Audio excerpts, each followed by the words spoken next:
Everyone, welcome back to my channel, and today we are going to read chapter 6 Major Landforms of the Earth, class 6th NCERT. So let's start with the chapter का नाम है major landforms of the earth. इसमें हम क्या पढ़ेंगे, जो अर्थ के बहुत सारे लैंडफॉर्म्स होते हैं ना, उसके बारे में पढ़ेंगे।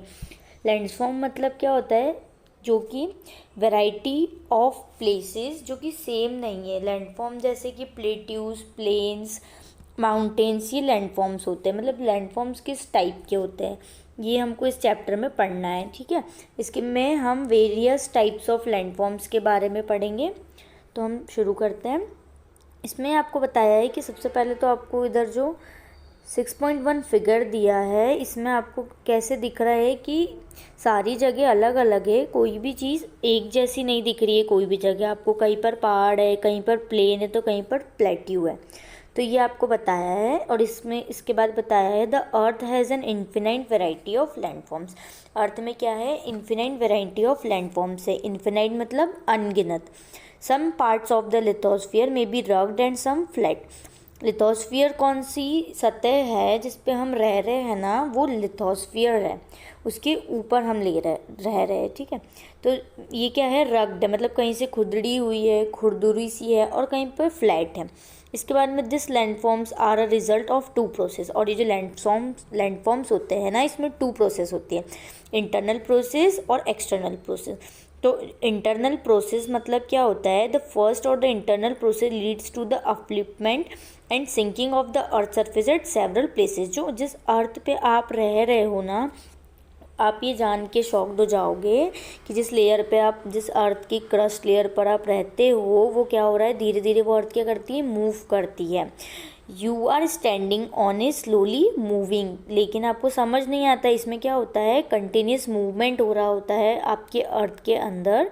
तो जो इंटरनल प्रोसेस है वो आपको इसके बारे में बताती है कि अंदर के जो जो एक्टिविटीज़ होती है वो आपको इंटरनल प्रोसेस के थ्रू पता चलती है। लाइक अगर टेक्टोनिक प्लेट्स है जो नीचे, अगर उसमें कुछ प्रॉब्लम आ गया तो फिर क्या होगा, एक अर्थक्वेक आ जाएगा, ठीक है। तो ये सब के बारे में हमको इंटरनल प्रोसेस से पता चलता है।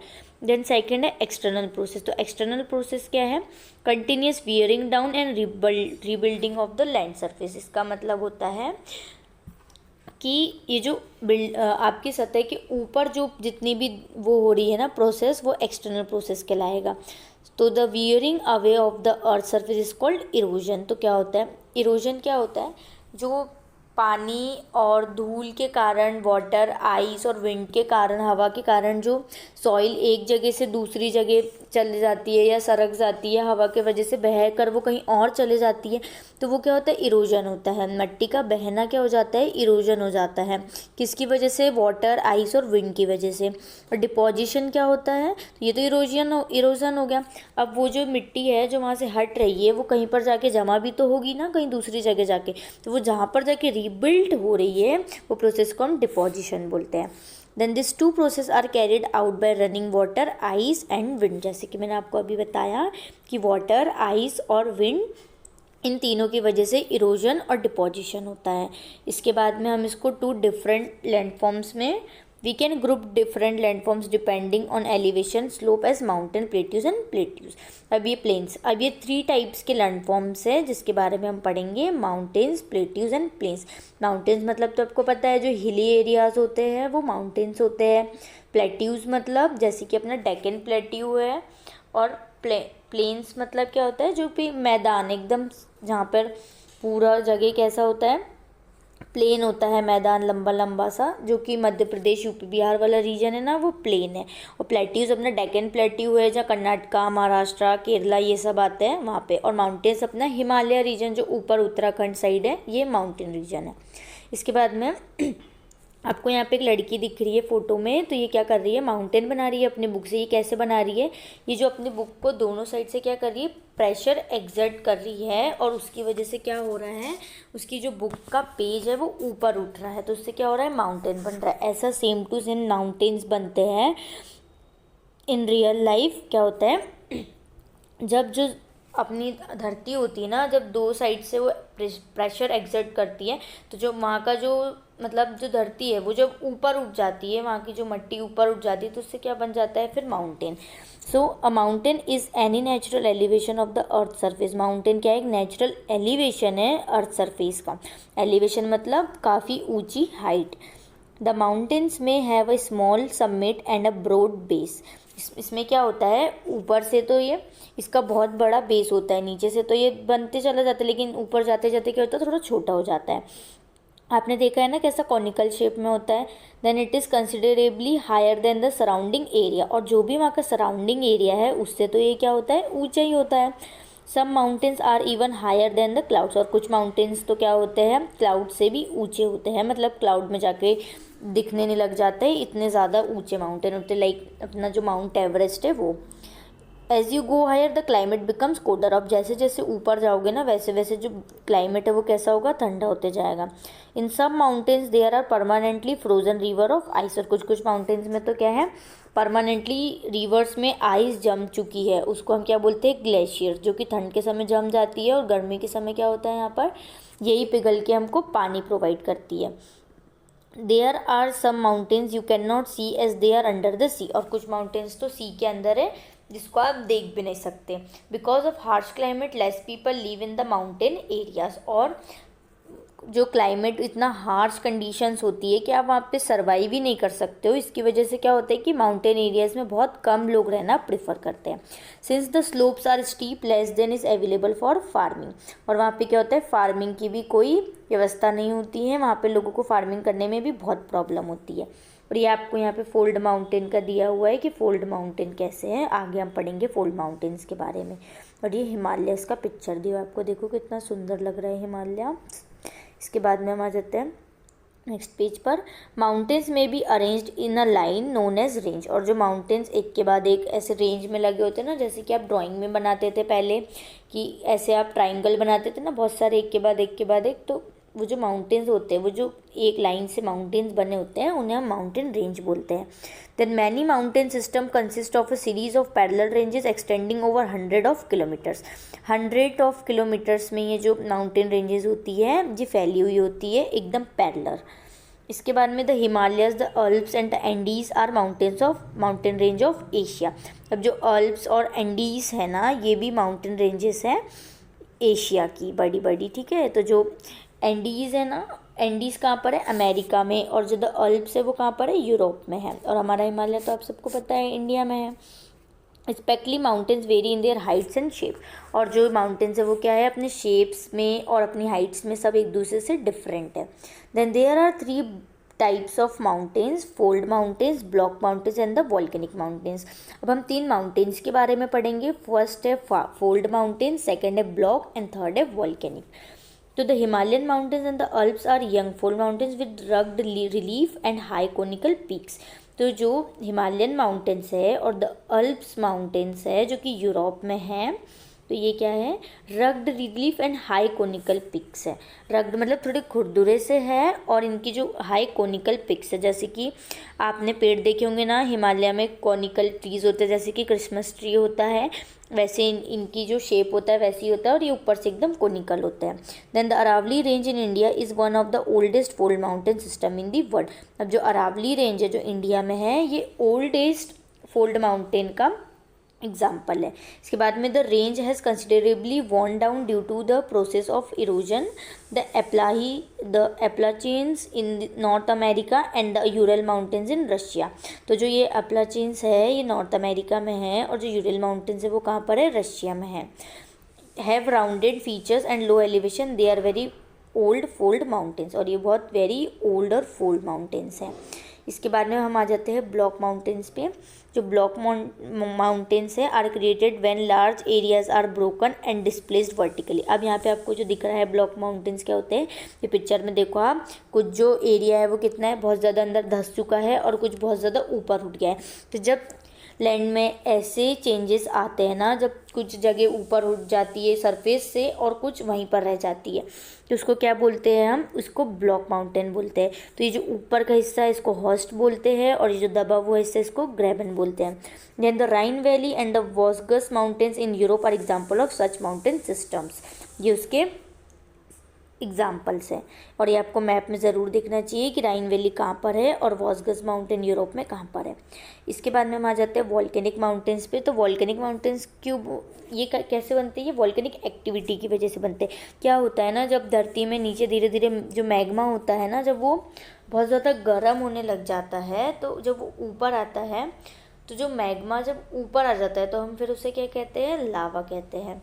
तो वही मैग्मा बाद में ऊपर आकर लावा बन जाता है, ठीक है। देन इसके बाद में वॉल्केनिक माउंटेन्स जो होती है, वॉल्केनिक एक्टिविटी की वजह से होता है। क्यों होता है, क्योंकि धीरे धीरे मैग्मा क्या होता है, गर्म होने लगता है, फिर वो गर्म होता है तो वो फट के क्या आ जाता है, बाहर आ जाता है, और फिर वो लावा बन जाता है।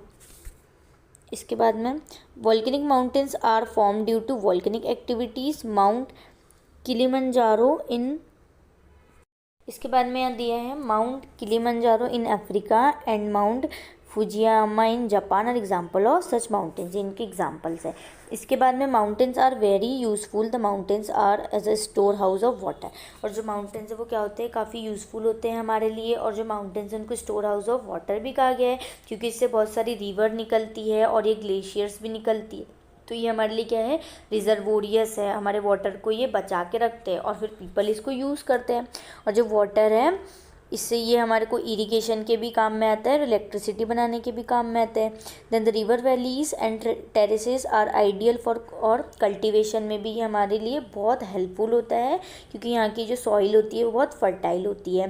फिर जो माउंटेन्स में फ्लोरा फाउना भी बहुत रिच वैरायटी में पाया जाता है। फ्लोरा मतलब कि फ्लावर्स, बहुत सारी वेजिटेशंस, लाइक फ्लोरा में ये सब आ जाएगा, और फाउना में एनिमल्स आ जाएंगे आपके। The forest provide fuel, fodder, shelter and other product like gum, resins etcetera. इसमें बहुत सारे चीज़ आपको प्रोवाइड करता है, तो इससे ये जो आपके माउंटेन्स होते हैं तो ये आपके लिए बहुत यूज़फुल होता है। इसके बाद में हम आ जाते हैं प्लेट्यूज़ पे, और यहाँ पे क्या होता है कि बहुत सीनिक ब्यूटीज़ होती है, तो इससे की वजह से क्या होता है, ये टूरिस्ट के लिए एक अट्रैक्शन बन जाता है। तो यहाँ पे काफ़ी लोग आते हैं, यहाँ पे सेवरल स्पोर्ट्स की एक्टिविटीज़ भी होती है जो कि लोग इन्जॉय करते हैं। तो ये एक तरीके से हमारी इकोनॉमी को बूस्ट करने में भी हमारी हेल्प करता है। इसके बाद में अपना डायग्राम में देखो, मैंने आपको बताया था ना कि अंदर जो मैग्मा रहता है, ये जो ऑरेंज कलर से आपको अंदर दिख रहा है ना, ये धीरे धीरे क्या हो रहा है, बाहर आने के लिए, ये बहुत ज़्यादा इसको बाहर आना है, तो ये क्या हो रहा है, फटाफट से पूरा गर्म हो रहा है। फिर ये जैसे ही बाहर आएगा ये लावा बन जाएगा और ब्लास्ट हो जाएगा बाहर आके। इसके बाद में हम आ जाते हैं प्लेट्यूज पे। सो प्लेट्यू, ये आपको यहाँ पे दिख रहा है कि प्लेट्यूज भी कैसा है, थोड़ा पठारी एरिया होता है जहाँ पे पठार होते हैं। पठार मतलब पहाड़ जैसे तो नहीं होते हैं, पर काफ़ी ऊंचा हिस्सा होता है, हम पढ़ते हैं इसमें, ठीक है। अब प्लेट्यूज एन एलिवेटेड फ्लैटलैंड, थोड़ा सा ऊंचा और थोड़ा सा फ्लैट एरिया होता है ये, ठीक है। इसका जो फ्लैट होता है ना, ऊपर से ये फ्लैट होता है, बाकी इसका भी एलिवेशन, इसकी भी थोड़ी हाइट होती है, मतलब सराउंडिंग एरिया से तो ये ऊंचा ही होता है। फिर अ प्लेट्यू में है वन और more side with steep slope. Steep slope मतलब निचली ढलान जो होती है, ढलान होती है इसमें। The height of plateaus often varies from few 100 metres to several 1000 metres. ये 100 मीटर से लेके 1000 मीटर्स तक के होते हैं। जो प्लेट्यूज होते हैं वो माउंटेन जैसे होते हैं, यंग और old. Then the Deccan plateau जो है हमारे इंडिया में वो ओल्डेस्ट प्लेट्यू है, और ईस्ट अफ्रीकन प्लेट्यू केन्या और तांजानिया में है। Then Uganda and the western plateau Australia में आर अदर एग्जाम्पल्स, ठीक है, ये एग्जाम्पल है।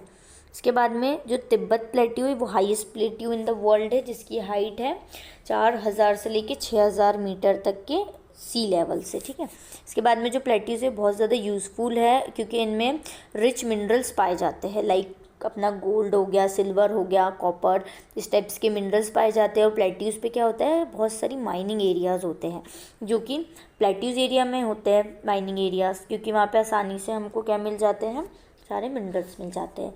फिर आ जाते हैं हम अफ्रीकन प्लेट्यू पे, जो कि बहुत फेमस है गोल्ड और डायमंड माइनिंग के लिए।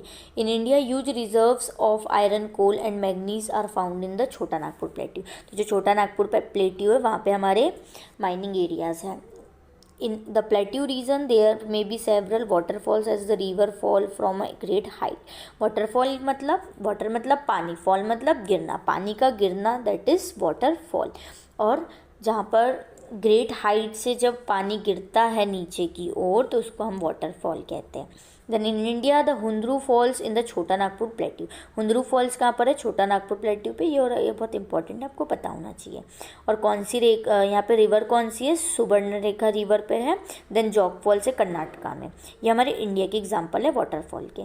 इसके बाद में the lava plateaus are rich in black soil. जो लावा प्लेट्यूज होते हैं ना, जहाँ पे लावा गिरता है, वो बहुत ज़्यादा फर्टाइल होते हैं और वहाँ की ब्लैक सॉइल काफ़ी रिच इसमें पाई जाती है, और जो कि हमारे गुड फॉर कल्टीवेशन, ये हमारे कल्टीवेशन के लिए बहुत अच्छा होता है. Then many plateaus have scenic spots and are of great attraction of tourist. और बहुत सारे सीनिक स्पॉट्स होते हैं, देखने लायक नज़ारे होते हैं काफ़ी खूबसूरत, तो यहाँ पे ये अट्रैक्शन ऑफ टूरिस्ट बन जाते हैं. इसके बाद में हम आ जाते हैं प्लेन्स पे, जो कि large stretch of flat land होता है, लंबे लंबे मैदान होते हैं. यहाँ पे सबसे अच्छा एरिया प्लेन्स का होता है, जैसे कि मध्य प्रदेश, उत्तर प्रदेश, यूपी, बिहार, ये जो एरिया है ये हमारा प्लेन एरिया है. They are generally not more than 200 metres above mean sea level. ये सिर्फ इसकी हाइट सिर्फ 200 मीटर तक की होती है. सम प्लेन्स आर एक्सट्रीमली लेवल. बहुत ज़्यादा लेवल में होते हैं ये. कहीं कहीं ऐसा होता है कि आपको ऊपर नीचे देखने को मिले, बाकी तो प्लेन एरिया है. एंड अदर्स में बी स्लाइटली रोलिंग एंड अनडिलुक्टिंग. मतलब क्या होता है इसका, रोलिंग वगैरह का, कि लहरदार होते हैं, कुछ कुछ जगह लहरदार होती हैं. Then most of the plains are formed by rivers and their tributaries. और बहुत सारे जो प्लेन्स है वो क्या, रिवर्स से और उनकी ट्रिब्यूटरीज से मिलके बनते हैं. ट्रिब्यूटरीज मतलब जो रिवर में से और छोटी छोटी नदियाँ निकलती है और उसी का पार्ट होती है, वो ट्रिब्यूटरीज होते हैं. और जब छोटी छोटी नदियाँ बड़ी एक रिवर में आके मिलती है, वो भी उसकी ट्रिब्यूटरीज होती है. The reverse flow down the slopes of mountain and Erode them. मतलब क्या होता है, जो रिवर जब उसमें जाके, इरोड मतलब ख़त्म हो जाती है, जब रिवर बहते बहते अपने उसमें जाके मिल जाती है ट्रिब्यूटरीज, तो वो ही ट्रिब्यूटरीज कहलाती है. ठीक है, जब वो अपनी रिवर में जाके ख़त्म हो जाती है. They carry forward the eroded material. और जब वो धीरे धीरे बहते बहते जो अपने साथ डिपॉजिट करके स्टोन, सैंड, सिल्ट वगैरह को लाती है ना, और जब वो उनको जमा कर देती है तो उससे प्लेन्स बनते हैं. आपने देखा है पानी में, नदी में कैसे पत्थर, मिट्टी, ये सब बहता चला जाता है, उसी टाइप से. देन जो प्लेन्स होते हैं वो बहुत ज़्यादा फर्टाइल होते हैं. यहाँ पे कंस्ट्रक्शन बहुत आसानी से हो जाता है, ट्रांसपोर्ट नेटवर्क बहुत इजी होता है यहाँ पर, और बहुत ज़्यादा थिकली पॉपुलेटेड रीजन होता है. जैसे आपको पता है यूपी बिहार में कितना ज़्यादा डेंस पॉपुलेटेड स्टेट है दोनों. क्यों? क्योंकि यहाँ पर सब कुछ आसानी से हो जाता है. यहाँ पे रहने के बहुत सारे सोर्सेस हैं, इनकम के बहुत सारे सोर्सेस हैं. Then some of the largest plains made by the rivers are found in Asia and North America. और ऐसे जो बहुत सारे प्लेन्स हैं वो सबसे ज़्यादा कहाँ पाए जाते हैं? एशिया में और नॉर्थ अमेरिका में. जैसे कि एग्जांपल है, एशिया में है हमारा गंगा ब्रह्मपुत्रा, इंडिया में है, और यंगस्टे इन चाइना. तो जो ब्रह्मपुत्र और जो गंगा है, तो आपको पता ना चाहिए कि इनका ओरिजिन कहाँ से हुआ है. मैं आपको थोड़ा सा बता देती हूँ गंगा और ब्रह्मपुत्र के बारे में. तो जो गंगा है वो गंगोत्री ग्लेशियर से निकली है, जो कि हिमालय में है. As well as Brahmaputra is also originated from Himalaya mountain name Kailash. और ये जो दोनों हैं ये अपना डेल्टा बनाती है. कहाँ पर? बे ऑफ बंगाल में ड्रेन होने से पहले, तो उसको कहते हैं सुंदरबन डेल्टा. और वहाँ पे जाके फिर वो मिल जाती है, कहाँ पे ड्रेन हो जाती है दोनों मिलके बे ऑफ बंगाल में. और जो हमारी ये रिवर है ना ब्रह्मपुत्र, ये कहाँ से निकलती है? हिमालय से निकलती है. लेकिन हिमालय की वजह से वो क्या होता है कि ऊपर से इंडिया में एंटर नहीं हो पाती. तो जो आपने हिमालयन रेंज देखी है, आप मैप में ज़रूर देखना कि फिर वहाँ से वो क्या होती है, हिमालय की वजह से सीधे सीधे आती है, फिर अरुणाचल प्रदेश से हमारे इंडिया में वो एंटर होती है. उसके बाद में वो असम, मेघालय, बांग्लादेश, इन सब इधर से सबसे आती है घूम के, मतलब. और फिर उसके बाद में बे ऑफ बंगाल में आके मिलती है, गंगा के साथ ड्रेन हो जाती है और मर्ज हो जाती है. और जो गंगा है वो हमारी यूपी, उत्तराखंड, बिहार से निकल के आती है. और आपको पता है देवप्रयाग एक बहुत फेमस डिस्ट्रिक्ट है, जहाँ पर अलकनंदा और भागीरथी से मिलके गंगा बनती है. ठीक है, तो ये कुछ जनरल नॉलेज फैक्ट्स हैं जो आपको पता होने चाहिए.